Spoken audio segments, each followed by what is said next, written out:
Շնորհակալություն, պարոն Գաբրելյան, ձեր կենսագրությունն ու անցած փորձը աշխատանքային, որ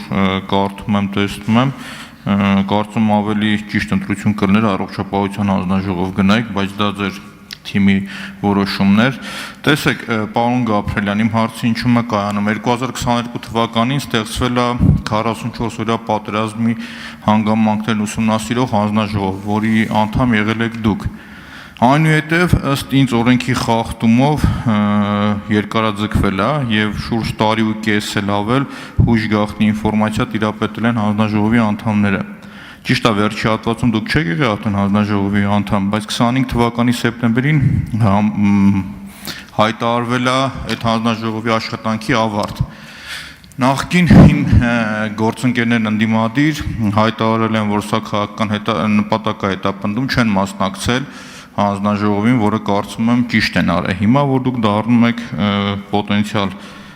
հանձնաժողովի նախագահ, կարող եք հստակ ասել, պատրաստ եք ամբողջությամբ հրապարակել այդ զեկույցը, ոչ մասամբ, որովհետև եթե փորձեք կտրատած ինչ-որ մի բան հրապարակել, մենակ կոպիտ ասած, որը ձեզ ձեռ է տալիս, այդ կասեք, կամ քաղաքական ինչ-որ դիվիդենդ չայելու հետ կապված մի երկու կսկտուր բան հրապարակեք։ Հարցը հստակ է, ամբողջական զեկույցը դուք պատրաստ եք հրապարակել, եւ քանի որ ժամանակ ունեմ, մի հարցել, եթե ժամանակ ունենաք պատասխանեք, ուղղակի չեմ կարողանում հիշել որտեղից, ասում եմ, որ հանձնաժողովի անդամների կեսը չեն ստորագրել ոնց որ այդ զեկույցի տակ։ Տիրապետում եք այդ ինֆորմացիային ստորագրել են թե չէ, եւ եթե չեն ստորագրել, ինչու չեն ստորագրել։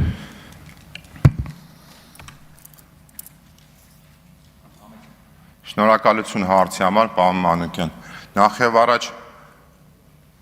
կանցնում եմ յուրաքանչյուր մարդ ինքն է որոշում իր ցանկությամբ, թե ինքը այս կամ այն բանը ցանկանում է, թե ոչ։ Ես հաշվի առնելով այդ թվում նաև մասնագիտական գիտելիքս եւ փորձս ցանկացել եմ այս հանձնաժողովի նախագահ տեխնացու ընտրվել, ինչին իմ ընկերները հավանություն են տվել։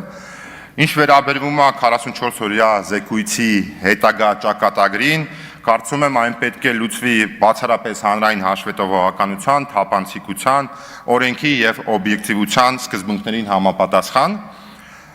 առանց կանխակալ գնահատականների, որովհետեւ մեր հասարակության իրազեկված լինելու իրավունքը չի կարող հաթարվել։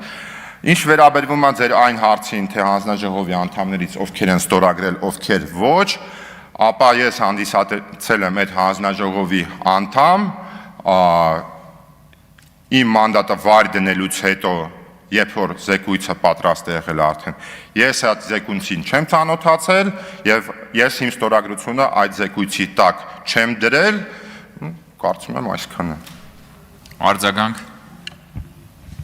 Պարոն Գաբրելյան, իմ հարցը շատ հստակ էր, կա զեկույց, դուք պատրաստ եք այդ զեկույցը հրապարակել, թե ոչ, դուք իրավահաջորդն եք այդ հանձնաժողովի ճակատագիրն ինչ եղավ վերջ, հետ եմ ուզում հասկանամ, ինչի համար եմ ասում, դուք եղել եք, ուսումնասիրել եք, կեսը ստորագրել են, մյուս կեսը չեն ստորագրել, ես ասեցի, որ դուք չեք եղել ավարտի ժամանակ ու դուք չեք ստորագրել, դի պարզ էր, բայց հանձնաժողովը հիմնականում բաղկացած, եթե կամ ամբողջությամբ բաղկացած է եղել ՔՊ-ից ու մի մասն է չի էլ ստորագրել։ Եվ այդ քաղաքական շահարկումներից զերծ մնալու համար հասկանանք, եթե օրինակ համար որոշել եք այն ժամանակ շոու անել, արել եք, լավ փորձ չի եղել, ավարտել եք։ Հիմա դուք պատրաստ եք դա հրապարակել, ճակատագիրը դրա ի՞նչ է վերջապես։ Դուք հանձնաժողովի նախագահն եք, ուզեք չուզեք դրա հասցեատերը ուղիղ դուք եք։